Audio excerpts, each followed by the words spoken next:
talk a lot this week about CT and MRI, the cross-sectional diagnostic imaging. For me, though, in the head and neck world, I'm trying to look at the imaging and try to say something relevant to patient care before these guys get here, before they get in the operating room and opening it up. And I can do that in the cervical soft tissues by remembering these fascial slips and the different spaces they define so that I can try to say something relevant to patient care. Something much more helpful, hopefully, than there's a mass in the deep spaces of the neck. So I'm going to take this same axial T1 and I'm going to outline all these areas as we go around the superhyoid neck. So this is an axial T1 MR, and these two triangles of fat I'm outlining right here are the peripharyngeal space. So all the other fascial layers kind of contribute in different components to this space, but we just have fat here. We shouldn't have any real critical components. It extends up from a small attachment to the skull base down inferiorly into the submandibular space down here. And here's its attachment there at the skull base, this peripharyngeal space. And all these other spaces are around it. So the interesting thing about this fat that's at this location, we can try to find this triangle of fat of all our studies. The other spaces all displace it in a relatively well predictable pattern.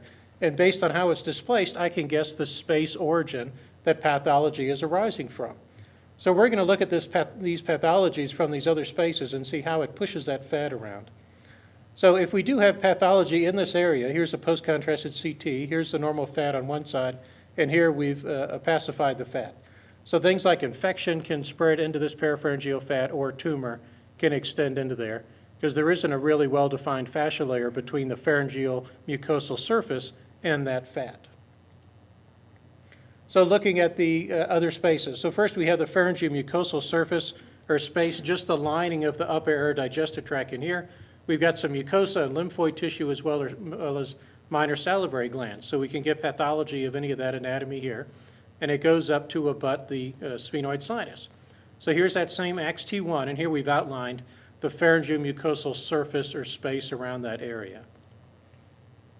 So here's a graphic of a generic lesion of the pharyngeal mucosal surface or space, and here's a pathologic lesion. We can see how that pushes the fat posteriorly and laterally when I find that triangle of fat. So things that can happen here. We have lymphoid tissue, so we can get lymphoid hyperplasia. Here we're looking for these inflammatory striations, and I'm probably trying to differentiate this from a lymphoma or a nasopharyngeal carcinoma at that location.